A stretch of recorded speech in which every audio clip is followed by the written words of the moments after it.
So I'm starting to notice that there's a correlation between all of the servants that I quote unquote sim for. They all have white hair. Like that's the only underlying thing that goes between all of them. Like there's Jalter, Tomoe, Anastasia, and like I'm sure there's other ones that I'm not thinking of right now. But every girl that comes out that has white hair, I'm just like, that's immediately what I like in my life. I need it immediately. I guess you can count Salter as well, 'cause I do like Salter, and she's kind of got the white hair thing going. But I don't know. Let me know in the comments down below. Is there anybody else that's kind of noticing this correlation that Fate just seems to nail the head on all of their just like white hair girls, basically? I don't know. Something I just noticed because Anastasia is going to be going up on rate up, or she's on rate up right now on the JP version of the game, depending on when this video goes out. So I wanted to make a video about her because I haven't really gotten to talk about her yet, and I really do like Anastasia. Even though as a servant, she's kind of like standard .jpg farming servant. Like she's good, but she's not doing anything super crazy, and we'll get into her kit and we'll talk about that.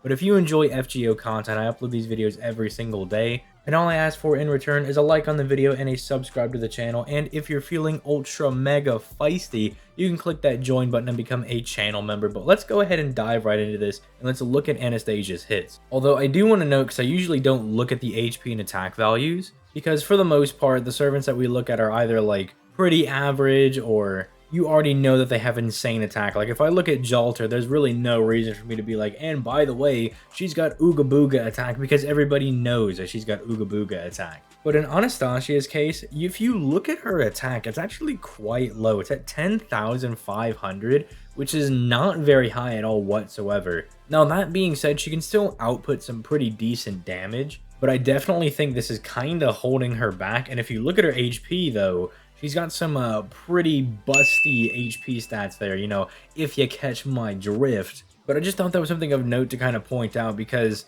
Anastasia, just as like looking at her stats, it's like the first thing you see, and I'm like, dang, her HP and attack values are really skewed. But on to what people actually care about, the actual hits of her cards. Now, her quick card is okay. It has 4 hits with 10.8% star gen, so you can gen a pretty penny amount of stars if you click her quick card, but nothing too insane. If you happen to get her quick card and her extra attack and like a brave chain, you might drop like 15 stars if you get real lucky. Her NP charge per attack is nothing to really write home about either, with 3 hits on all of them and the stat being 51%. It's nothing super special, but she does have a triple arts deck, so it doesn't really matter, because in theory you should be getting arts brave chains all over the place, and therefore really more relying on that to refund your NP than actually getting arts crits or something, because Anastasia is not really built to do arts crits, as we'll get into later on in this video. But she's also an arts servant, which means she's going to be getting NP just funneled into her like crazy from Caster Artoria,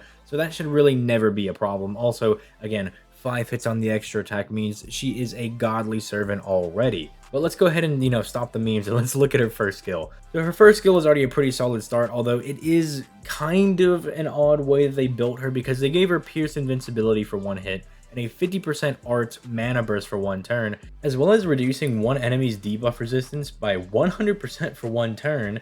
Now this is obviously meant to be used in conjunction with her NP, and you'll kind of understand why she's lowering debuff resistance when we get to her NP. But this does make the main turn that you're firing her NP, it's going to really make it count, because you can't run, you can't hide, because she has Pierce Invincibility. The only way you can get around this is if your enemy has Solemn Defense, which we haven't fought Caster Artoria yet as an enemy, so, you know, fingers crossed that none of the enemies start pulling that out on us. And then it really, again, is going to help out the efficiency of her NP, because her NP has 2 debuffs on it. And again, this is also on a 5-turn cooldown, so even though you're only getting the maximum buffs for that 1 turn and it does have a 4-turn downtime, I would say it's somewhat worth it, because the effects of the skill are so powerful. Maybe in the future they'll buff this to maybe having that Arts Mana Burst be tied to hits, so that way you can fire 3 hits consecutively.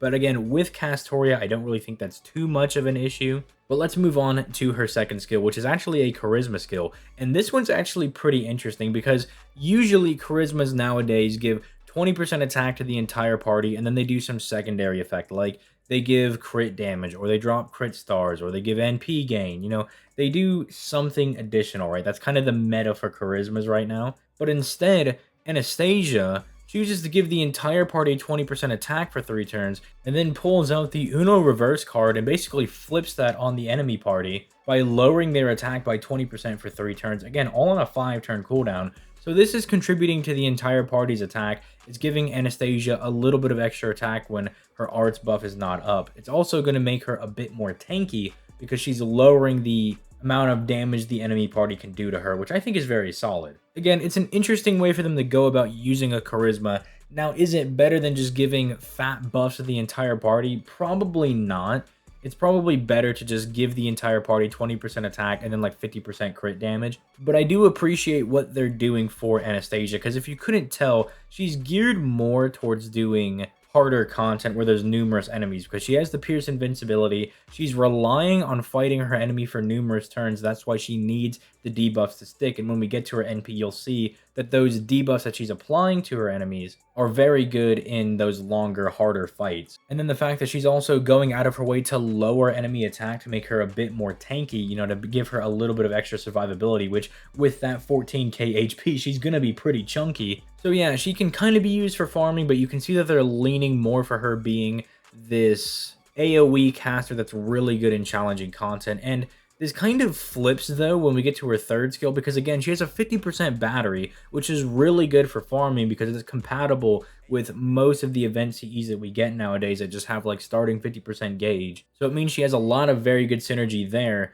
But then she's also stunning one enemy for 1 turn, and that's a 60% chance, all on a 7-turn cooldown. So as you can see, like, every one of her skills has this, like, double meaning, per se, right? Where it's really good for farming, but it's also really good for challenging content. But it's not like she's overtly speccing into one over the other, because skill 1 is very good in harder content because she can hit anybody with Pierce invincibility, and the debuffs on her NP are going to stick. But then if you're going to use her for farming, that fat arts buff is going to help her clear wave 3, or on wave 1 it's going to help her get the ball rolling with her NP. Then skill 2 is just giving her damage, which is good everywhere, but it's also lowering the enemy's attack, which really doesn't matter in farming, but in harder content it can keep her alive. And then skill 3, she has a 50% battery. Again, good really everywhere, but people are mainly going to use that for farming. But then she's also got this stun chance slapped on there to give her that extra layer of survivability. And do keep in mind, this is going to help out if you have her 1st skill up. It's going to help that stun